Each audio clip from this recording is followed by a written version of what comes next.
Bismillahirrahmanirrahim. Assalamualaikum warahmatullahi wabarakatuh. Alhamdulillah. Salatan wassalamu ala rasulillahil mustafa. Amma ba'du. Alhamdulillah, kita masih diberi kesempatan sampai hari ini untuk terus melanjutkan aktivitas kita. Mudah-mudahan apa yang kita usahakan dan upayakan menjadi amal ibadah di sisi Allah. Baik, lanjut pada materi berikutnya. Kita akan membahas buku kitab selanjutnya, yaitu kitab Al-Lama'un. Al-Lama'un. Kitab Al-Lama'un ini sendiri dikarang oleh Abi Nasr Siraj At-Tusi, atau yang lebih dikenal dengan Imam At-Tusi. Nah, sebelum kita masuk kepada biografi beliau, kita akan lihat dulu sedikit banyaknya tentang kedudukan kitab ini. Nah, kenapa perlunya kita mengenal kitab Al-Lama'un karangan Imam At-Tusi ini? Perhatikan pada halaman ke-7, pada halaman ke-7 dari PDF buku yang sudah dikirimkan. Lihat halaman ke-7 paragraf keduanya, itu adalah Madrasatul Imam Abi Nasr Siraj At-Tusi di Naisabur. Madrasah Imam Abu Nasr Siraj At-Tusi di Naisabur. Naisabur ini daerah dia kalau salah ya. Wahiyya madrasatun ittakhazat minal kutubi manabira libayani da'watiha. Yaitu madrasah ini atau Imam Abu Siraj At-Tusi, pemikiran-pemikiran beliau dalam dunia tasawuf mengambil menggunakan di dalam kitab-kitabnya, merujuk dalam kitab-kitabnya itu manabir, platform dibayani dakwatiha, untuk menjelaskan dakwahnya atau menjelaskan apa yang ingin dia tuju. Wa syarhi risalatiha, dan menjabarkan apa yang ada di dalam kandungan kitabnya. Wa nashri ulumiha, dan juga menyebarkan ilmunya. Wa adwaqiha, tidak hanya sekedar ilmu tapi juga ada rasa. Wa ma'arifaha, dan juga di situ ada ma'rifat, ilmu-ilmu tentang kemakrifatan. Wa ma'arijiha, dan hal-hal yang sifatnya lebih tinggi daripada hal itu. Ma'arij itu satu yang sifatnya tinggi, mi'raj kalau bahasa kita yang sering kita dengar itu adalah mi'raj. Wa ja'alat min safahati hadhil kutub, dan di dalam kitab ini masyahid di takhrujul fuhul minar rijal, yaitu menjelaskan beberapa tentang persoalan rijal, orang-orang sufi wa khazain khailidah, dan rahasia-rahasia yang sifatnya itu kekal, bahasa kitanya sifatnya itu kekal. Wa tahfuzul ajal, dan menjaga, jadi kitabnya itu menjaga tahfazul ajal, yang bisa digunakan atau dimanfaatkan oleh generasi-generasi berikutnya.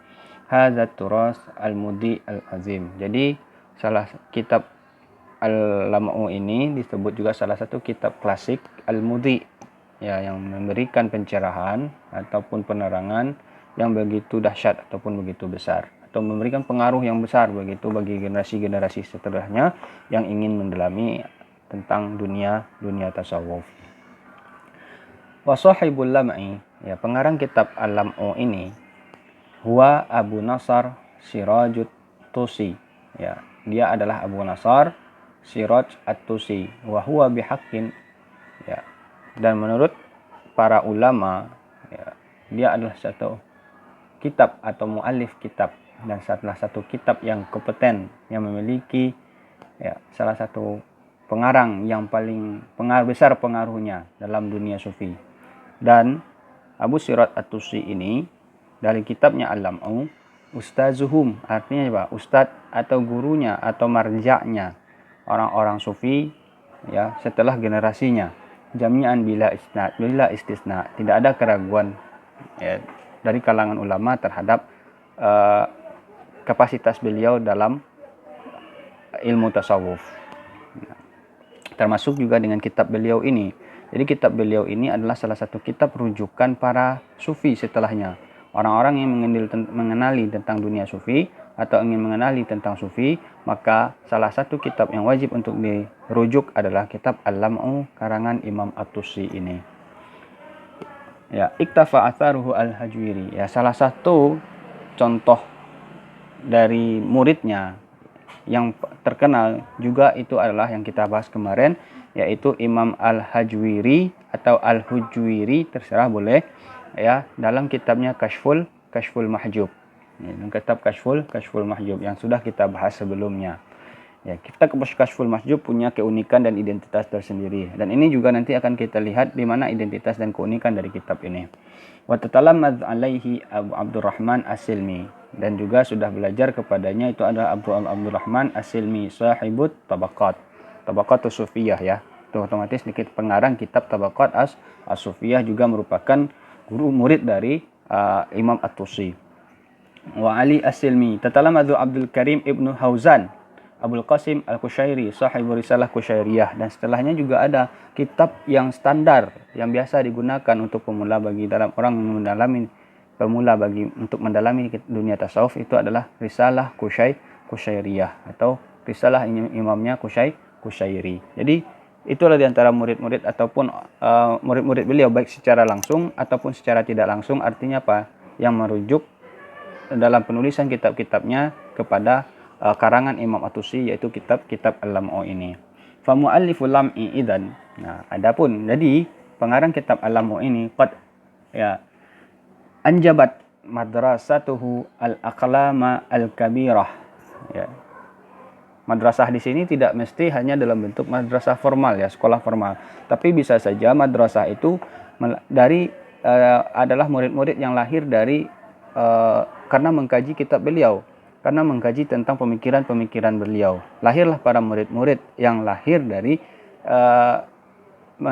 mengerti dari pemikiran-pemikiran Imam Abu Sirat At-Tusi ini.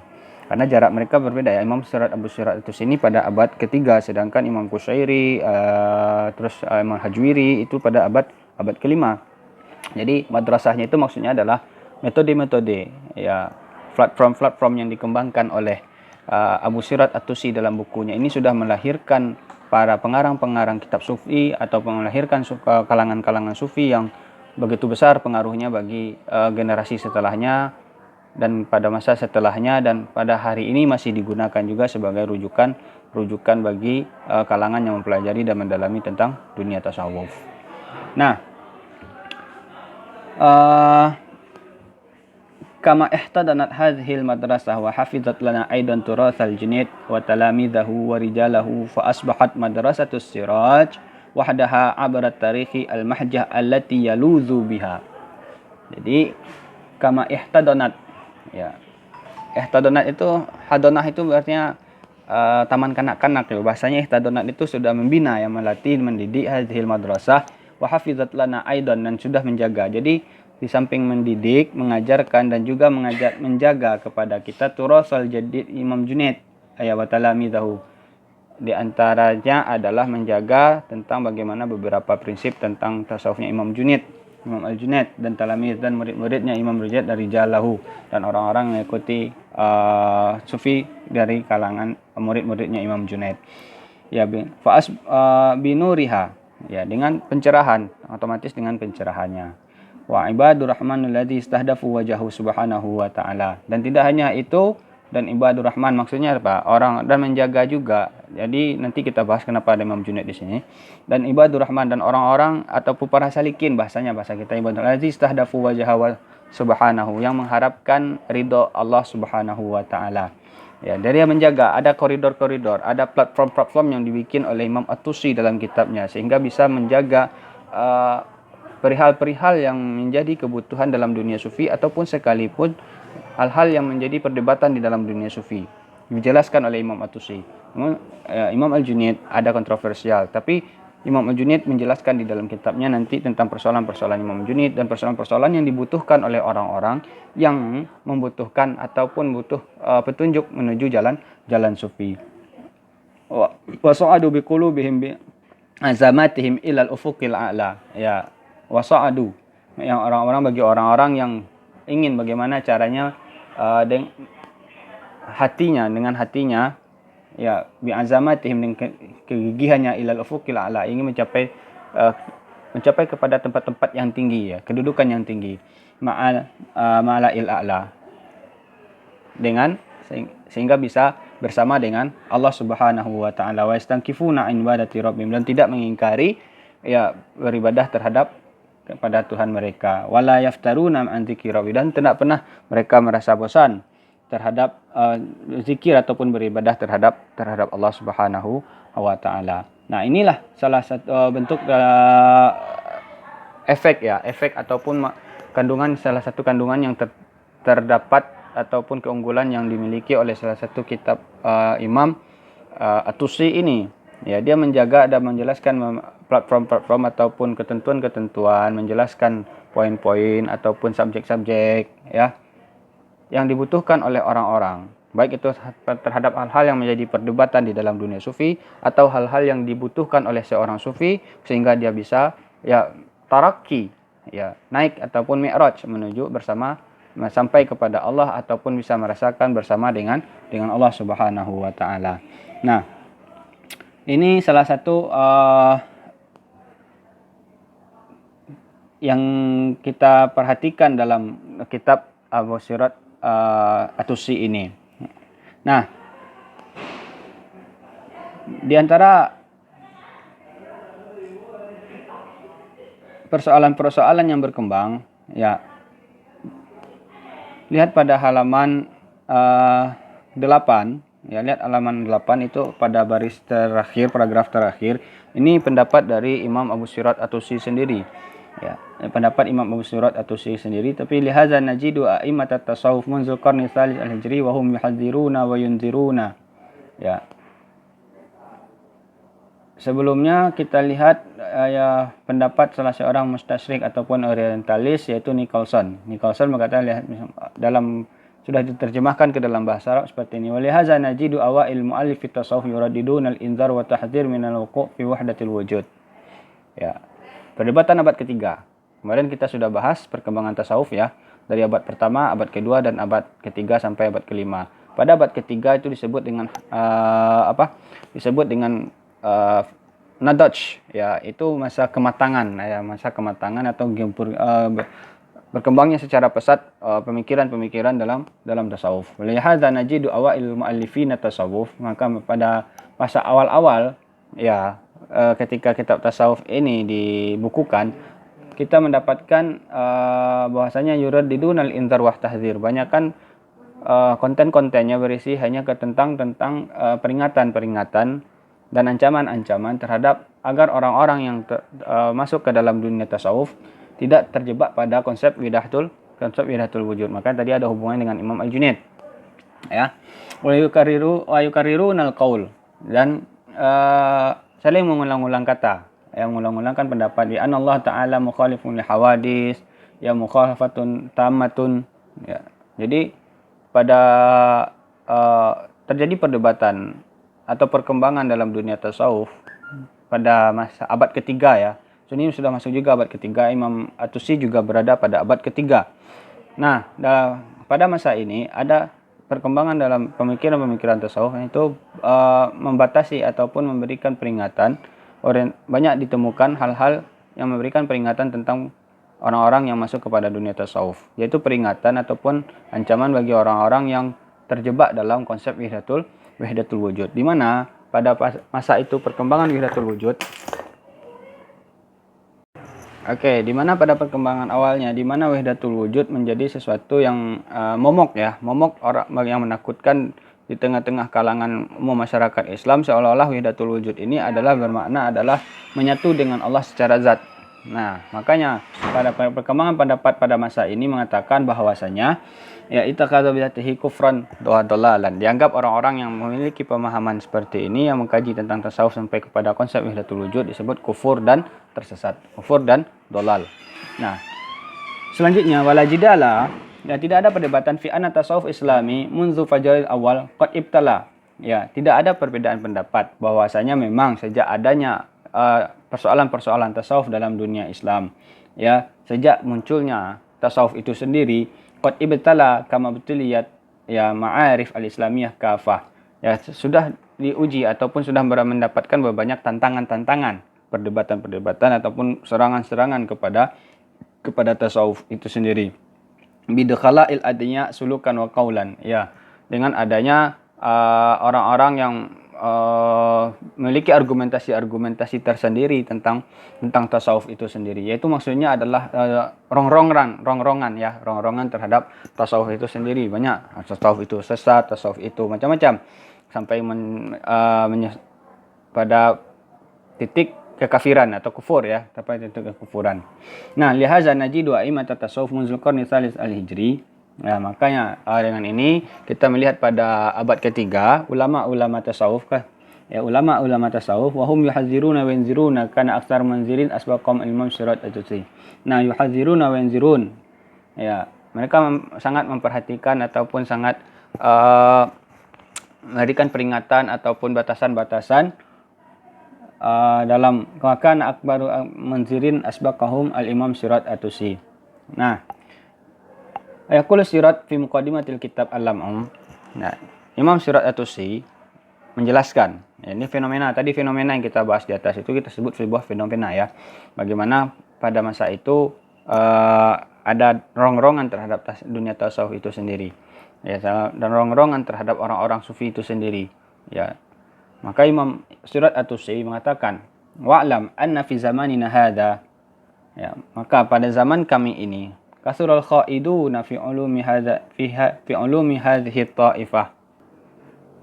Khaiduna fi ulumi hadhihi ta'ifah. Wa'lam anna fi zamanina hadha qad kasurul khaiduna fi ulumi hadhihi ta'ifah.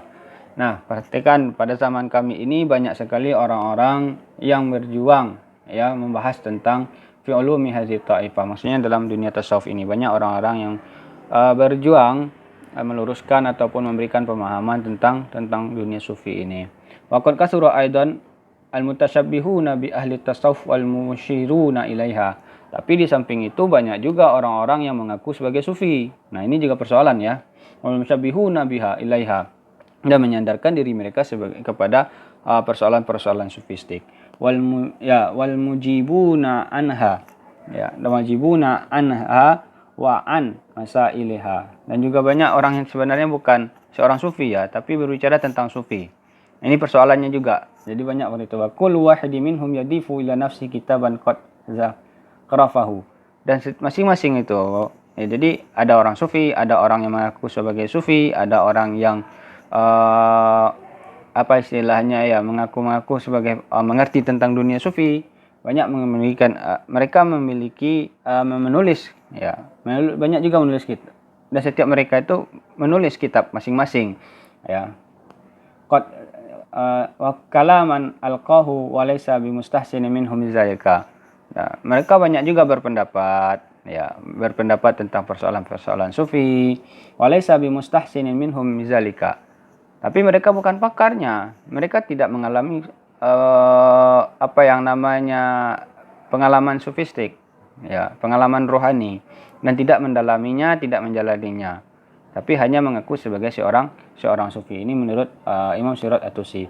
Li'anna al-awail wal masyayikh alladzina takallamu fi hadhihi al-masail wa asharu ila hadha al-isyarat wa nataqu bi hadha al-hikam innama takallamu ba'da qat'il ala'iq wa imatatin nafsus bil mujahadat wa riyadiyat wal munzalat wal wajdil wal ihtiraq wal mubaradatil ishtiyaq ila qat'i kulli ilaqatin qata'athu 'anillahi 'azza wa jalla tarfata ainin wa qamu bi syartil ilmi thumma amilu bihi thumma tahaqqaqu fil amali fajama'u bainal amali wal haqiqah wal amal.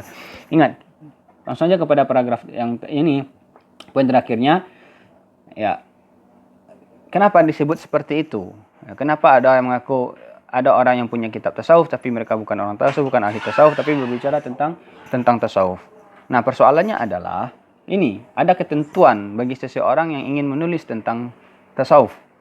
Ya, ada ketentuan bagi seseorang yang ingin menulis tentang tasawuf. Ya. Wa nataqu bihadzalika inna ma takallamu ba'da qat'il. Ya, adapun ketentuannya inna ma takallamu bad'a qat'il ilaqati wa imatatin nufusi bil mujahadati wal riyadati wal munazalati wal wajdi wal ikhtiraqi. Yaitu kapan seseorang itu bisa menulis atau layak menulis dalam persoalan-persoalan sofistik? Itu adalah ba'da qat'il alaiq. Setelah dia memutus ikatan-ikatan. Maksudnya apa? Ikatan-ikatan material. Ya, yang bersifatnya material, nafsu, syahwat, ya, wa imatatin nufus bil mujahadat. Dan mematikan dirinya, mati sebelum mati, bil mujahadat, dengan perjuangan, mujahadah bahasanya, wa riyadot dan latihan, wa munazalat, dan mempraktekkan, ya, wal wujdi wal ikhtiraq, dan ada wujud apa istilahnya itu, pakem, ya, pakem, ya, pakem, wal mubadaratil ishtiyaqi ila qat'i kulli ikatin qata'at anillah, dan memutus segala hubungan yang dapat menjauhkannya atau memutus hubungannya dengan Allah subhanahu wa ta'ala. Nah, wa qamu bi syartin ilmi, ya, maka di situ syaratnya adalah waqamu bisyartil ilmi. Pertama, dia punya kemampuan akademik tentang persoalan-persoalan tasawuf. Yang kedua, amilu bihi.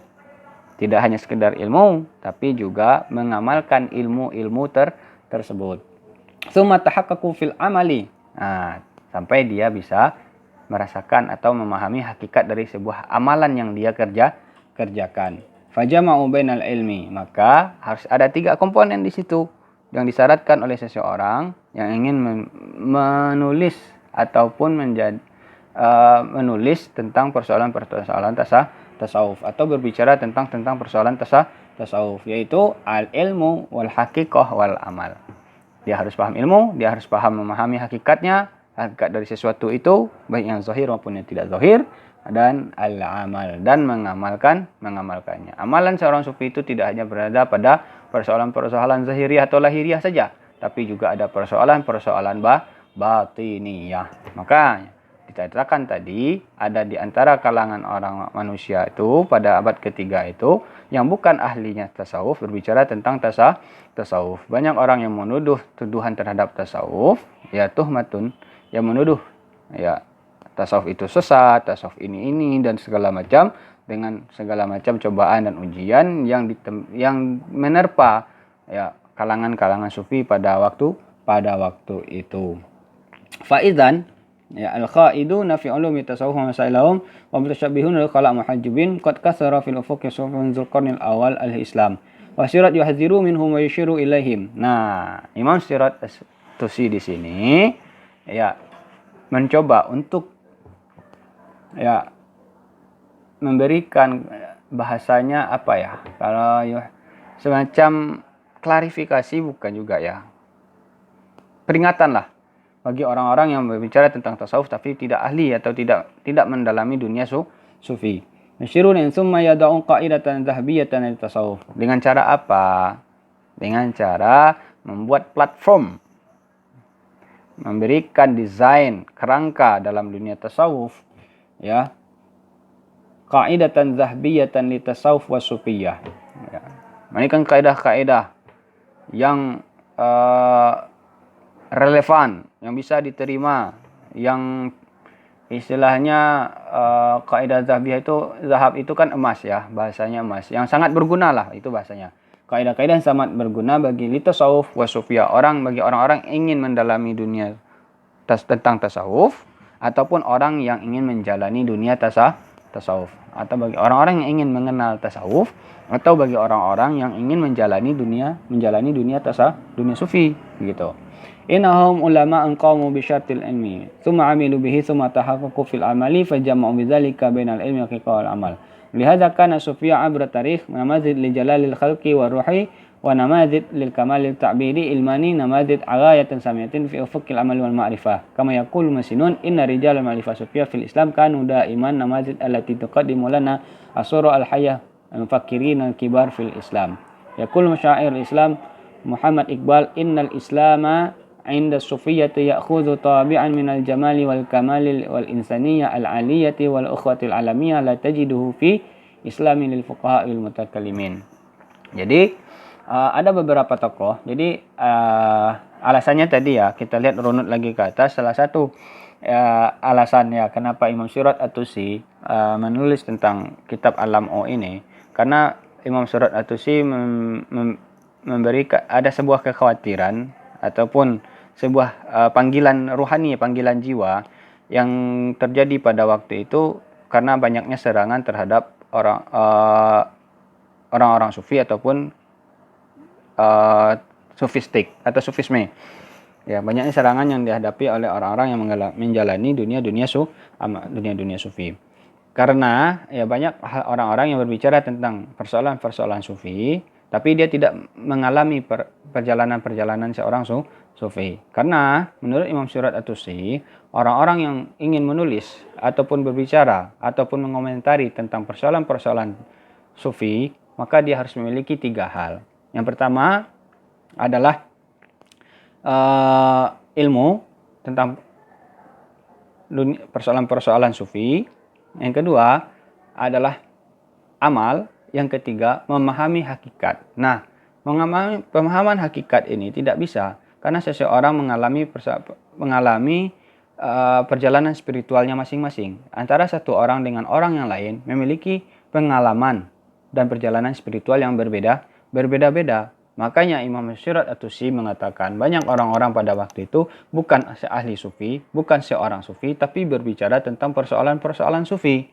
Nah, ini yang akhirnya menjadi momok di tengah-tengah masyarakat. Terjadi perdebatan, terjadi ketidakharmonisan, ya ada tuduhan-tuduhan, ya sampai mengatakan pada derajat kekufuran ataupun kesesatan, ya karena banyak hal-hal yang sifatnya tidak bisa dilihat secara kasat mata, tapi dihukum dengan logika mata, logika zohir. Nah, ini yang menjadi persoalan. Makanya Surat At-Tusi yang menuliskan kepada kita sebuah kerangka yang dapat kita pelajari ya bagi orang-orang yang ingin mengenal tentang dunia sufi atau ingin menjalani dunia sufi. Maka lahirlah yang disamakan dengan kitab-kitab Al-Lam'u. Nah, para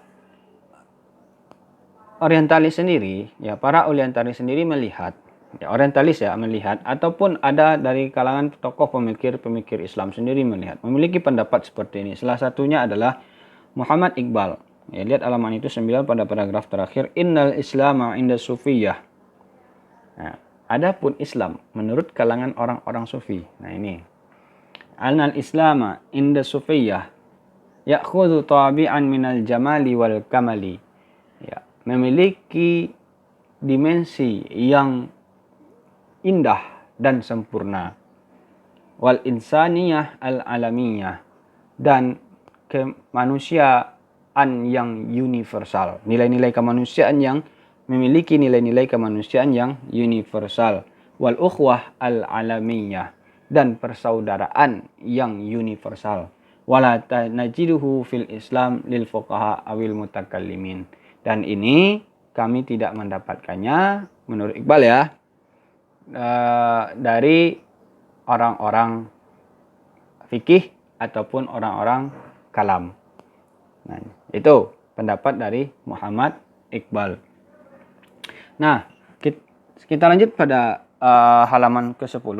Ya, wa kitabul ami wa kitabul Nah, adapun kitab Al-Lam'u ini kitabul Ya, induk, bahasanya kitab induk fi tarikhit tasawuf al-islami. Sebagai kitab induk dalam sejarah tasawuf al-islami. Qad istama'at lahu khasa'is.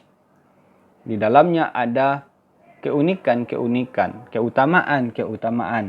Mahnahsibuha tawaffarat li ghairihi min kutubil hayati ruhiyah wal islamiyah. Ya, yang begitu banyak ya pengaruhnya bagi kitab-kitab selainnya min kutubil hayah ar-ruhiyah. Ya, dari kitab-kitab kehidupan yang membahas tentang persoalan-persoalan rohani yang islami.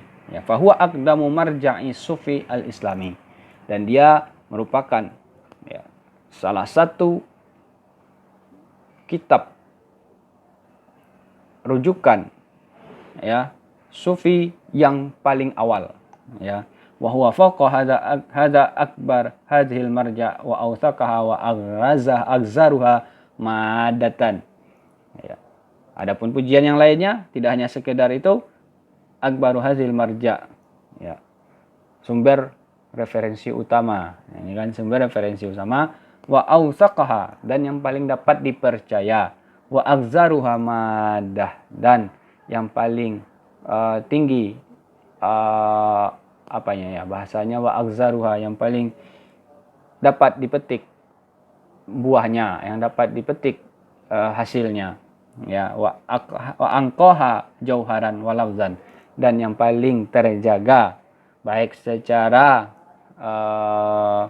lafaz ataupun secara bentuk ajarannya, itu maksudnya ya, yang paling terjaga secara bentuk ajaran dan secara lafaz-lafaz yang tertulis di dalamnya. Wa mimadatihi al-khasbah iktabasa kafatan min arakhil litasawuf wa ala da'i manahijihi wa abwabihi wa qawaidihi wa jaratil aqlam allati qaddamat lana abarat tarikh ulumat tariqi wa rijalahu. Ya. Huwa kitabun tarikhun wa madrasatun ilmun wa tariqun zawqun. Ya, wa huwa kitabut tarikhin wa madrasati ilmin wa tariqu zawqin wa ish'a'u yurshidus salikin wa ya'lamul ulama wa ilmul ulama au kama yaquluna kilsun huwa madrasatun ulya li takhrijil fuhul min at-tasawuf as-sadiqin. Ya. Dan dia menurut Nicholson seorang orientalis ya, mengatakan adalah kitab Al-Lam'u adalah ya sebuah sekolah ya yang tinggi, sekolah yang tinggi ya, madrasatun ulya li takhrijil fuhul minat mutasawwifah as-sadiqin, untuk melahirkan seorang sufi yang benar ataupun seorang sufi yang lurus. Ini bukan pendapat kita sebagai seorang Arab ya ataupun orang sufi, tapi ini adalah pendapat seorang orientalis. Kitabul Ami qad istahdafa fi kulli harfin fihi ghayatun qasda ilaiha wa harasa 'alaiha. Dari setiap huruf dalam kitab tasawuf Al-Lam'u ini ya punya maksud ghayatun qasada ilaiha. Jadi ada makna-makna yang tersirat. Jadi tidak bisa hanya dibaca sekedar kalimat atau per paragraf, bahkan per hurufnya saja ada rahasia-rahasia yang tersimpan di dalamnya. Ya, sedikit tentang biografi Abu Sirot At-Tusi ini, Imam At-Tusi, yaitu huwa Abu Nasr, ya, Abu Nasrin Abdullah bin Ali Siraji At-Tusi. Itu nama aslinya. Yang digelari Bitolusil Fuqara. Ya. Yang digelari dengan Tolusil Fuqara. Yang wafat pada tahun 378 Hijriyah. Lengkapnya adalah huwa Abdullah bin Ali bin Muhammad bin Yahya As-Sufi Az-Zahid. Ya, itu nama lain. Huwa Abdullah bin Ali bin Yahya As-Sufi Az-Zahid. Kenapa Az-Zahid di belakangnya? Rata-rata orang sufi itu kalau mereka dikenal sebagai seorang sufi lalu sudah wafat, maka diberi gelar Zahid di belakangnya. Sahibu kitabil lam'i fi tasawuf qatakun lahu mu'allafat ukhra lam tasil ilaina. Sami ya, masih banyak karangan Imam At-Tusi ini ya, tapi banyak antara karangan-karangan beliau yang tidak sampai kepada kita. Tapi alhamdulillah salah satu kitab fenomena beliau ini dapat kita pelajari sampai hari ini. Ini salah satu bentuk tanda ya. Jadi ada kitab-kitab itu kenapa dia tidak lekang oleh waktu. Ya. Karena itu rahasia hikmah yang ada di dalamnya. Ya. Dia tidak hanya berbicara tentang batas waktu pada masanya saja, tetapi juga manfaatnya itu melintasi ruang dan waktu. ya, melintasi ruang dan waktu. Padahal kitab ini sudah ada sejak abad ketiga Hijriah. Sekarang kita sudah masuk kepada abad 14 Hijriah. Ya, banyak kitab ulama kita ya yang sudah berbicara tentang sesuatu yang tidak lagi berada pada zamannya saja. Makanya oleh karena itu ya, kitab mereka itu penuh dengan rahasia-rahasia sehingga masih bisa digunakan dan memanfaatkan dan bermanfaat bagi kita sampai hari ini. Ini salah satu tanda keberkahan ilmu mereka. Nah, para thalibul ilmi, itulah sekedar pengantar dulu tentang kitab Al-Lam'u ini. Nanti kita akan lanjutkan pada pertemuan berikutnya. Kalau ada yang perlu ditanyakan, silahkan kirim pertanyaan pada grup kelas kita. Sekian saja. Wassalamualaikum warahmatullahi wabarakatuh.